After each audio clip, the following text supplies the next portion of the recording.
Marion County News. We want to continue our trend this election year of kind of walking people through what is on the ballot November 8th.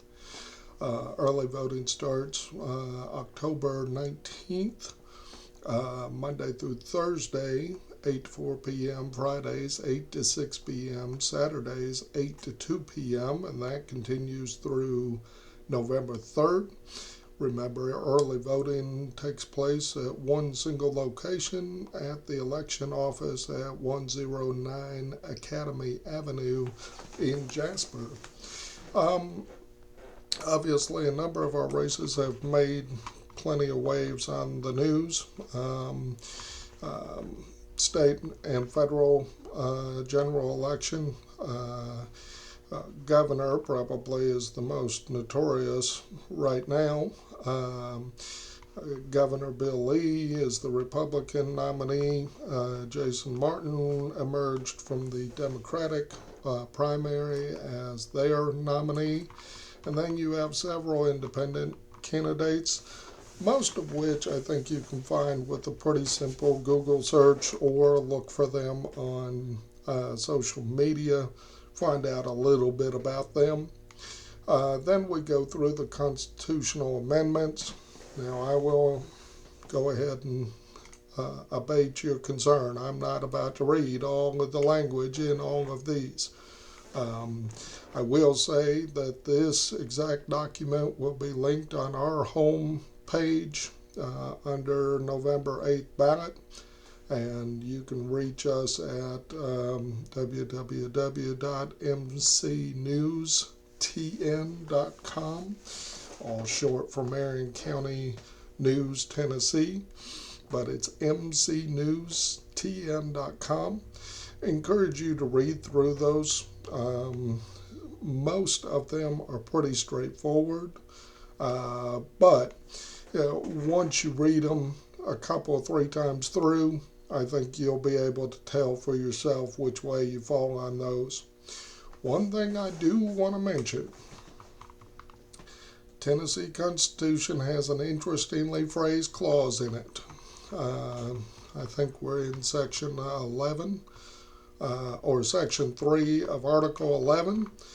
It goes through the process of the constitutional amendments and then says, and if all the people shall approve, ratify such amendment or amendments by a majority of all citizens of the state voting for governor, such amendment shall become part of the Constitution. So what that means for you is, if you skip voting for a candidate, any candidate for governor, the votes for your constitutional amendments will not be counted. So please be sure that you mark a gubernatorial candidate when you do vote. If you have a proclivity for skipping a race because you don't know anybody in it, encourage you to look up all these people and find somebody you can live with. Otherwise, your votes for the constitutional amendments will not be counted. Once you get done with the constitutional amendments, you'll be looking for U.S. House of Representatives. Scott DesJarlais, I believe, was uncontested in the Republican primary. Wayne Steele came out of the Democratic primary, and then you've got 5 independent candidates. Again, most of those can be found with a Google or a social media search. Tennessee House of Representatives, now with redistricting, Marion County will be all one district in the Tennessee House, and we'll all be under District 39 now. So if you're looking for Todd Warner, his district has been moved further north, and so now we're all under 39. Iris Rudder, uncontested primary winner for the Republican Party. Bruce Manuel beat out a field in the Democratic primary. Now, that will be the end of what everybody has on their ballot, Tennessee House of Representatives. The rest of the ballot is contingent on where you live in the county. There is a special election for County Commission, District 2, Seat C, after the unfortunate passing of the seat holder in after the August general election for that seat. So you can do a little. I think both of those are on social media more so than have a website.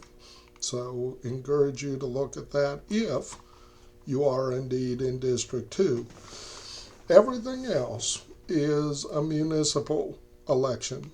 So if you live in Monteagle, you'll see all of this. If you live in Jasper, you'll see this. If you don't live in any of those places, Kimball, same, New Hope, same. If you don't live there, you obviously will not see these races. This is strictly for the municipal races.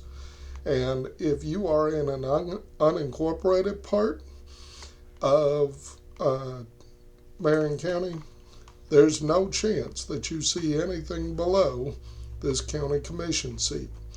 So just because you don't see this on your screen, it doesn't mean that there is something lascivious taking place.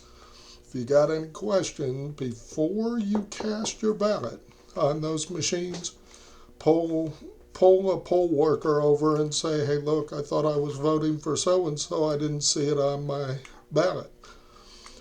Do not cast your ballot and then pull somebody over. Statutorily, you can run yourself to the Secretary of State's office. There is nothing that we can do once that ballot is cast. So make sure you get all your questions to the poll workers before you double confirm that casting of the ballot.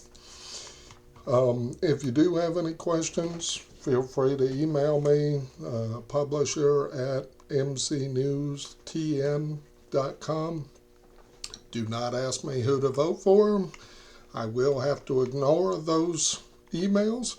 But like I said, this ballot will be on our homepage. And if there's just procedural questions that you have about the process, be happy to respond. And with that, I wish you all good luck educating yourself and getting out and making sure your voice is heard.